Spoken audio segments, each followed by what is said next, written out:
23,000 واقعات میں سے 50 ایسے واقعات کی نشاندہی کی جو ذرات اور ضد ذرات میں فرق کی علامت تھی۔ اس کارنامے کے سبب انہیں نوبل پرائز سے نوازا گیا۔ یہ پہلا ایکسپیریمنٹ تھا جس سے کہ یہ طے پایا کہ میٹر اور اینٹی میٹر کے جو انٹریکشنز ہیں یا وہ ایک دوسرے سے مختلف ہیں۔ اب بہت سے ایکسپیریمنٹ ہو رہے ہیں، شکاگو میں فرمی لیب میں ایکسپیریمنٹ ہوئے ہیں، اور اسٹینفورڈ میں اور جاپان میں ایکسپیریمنٹ ہو رہے ہیں، جس میں کہ ایک نیا میزون پیدا کیا جائے گا بہت زیادہ تعداد میں، اس کو بی میزون کہتے ہیں، اور اس کا اینٹی پارٹیکل اینٹی بی میزون پیدا کیا جائے گا، اور ان کے فنا ہونے سے جو اثرات ہیں وہ اسٹڈی کیے جائیں گے، اور اس میں جو میٹر اور اینٹی میٹر میں جو فرق ہے وہ بہت واضح طور پہ سامنے آ جائے گا، اور سب لوگوں کو یہ امید ہے کہ اس سے میٹر اور اینٹی میٹر کے درمیان جو فرق ہے وہ ایک واضح تھیوری کے طور پہ فارمولیٹ ہو سکے گا۔ مادہ اور ضد مادہ کی خصوصیات میں فرق جانچنے کے لیے انتہائی مشکل اور حساس تجربات کی ضرورت ہے۔ تیز رفتار الیکٹران اور پوزیٹران کے تصادم سے ہزارہ نئے ذرات پیدا ہوتے ہیں، ان میں کچھ بی میزونز بھی موجود ہوتے ہیں۔ اگر مادہ اور ضد مادہ کے قوانین میں فرق ہے تو یہ بی میزونز اپنے ضد ذروں میں تبدیل ہو جائیں گے۔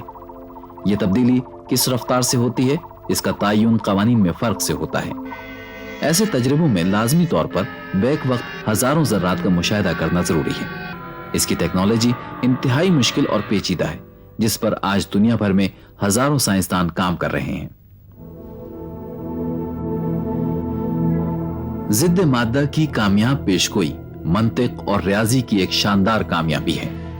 بس ڈیراک کا یہ کہنا کہ دنیا میں موجود ہر ذرے کا ضد ذرہ بھی وجود رکھتا ہے درست ثابت ہوا۔ گو کہ آج یہ انتہائی مجرد حقیقت معلوم ہوتی ہے، لیکن مستقبل میں انسان ضرور اس سے استفادہ کرے گا۔ گو کہ میٹر اور اینٹی میٹر کے قوانین میں بہت حد تک یکسانیت ہے، لیکن ان قوانین کے مابین جو معمولی سا فرق ہے اسے دریافت کرنا دنیا کے بہترین ذہنوں کی توجہ مبذول کرائے ہوئے ہے۔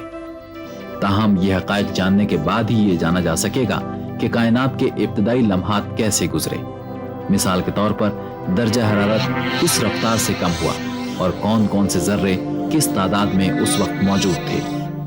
سائنسدانوں کے لیے یہ یقیناً ایک اہم سوال ہے کہ ابتدائے کائنات کے وقت اینٹی میٹر نے کیا کردار انجام دیا تھا، اور آج کائنات میں اس کی مقدار اتنی کم کیوں ہو کر رہ گئی ہے۔ لیکن بہت سے سوالوں میں سے یہ صرف ایک سوال ہے۔ نئے سوال، نئی جستجو، نئی تحقیق، یہ سائنس کی اصل روح، اس کی اصل حقیقت ہے۔ اور آج رفتہ برفتہ، منزل بمنزل، پے در پے ہم اپنی کائنات کو بہتر سمجھنے کے لیے قدم آگے بڑھاتے جا رہے ہیں۔ اب اجازت دیجیے، خدا حافظ۔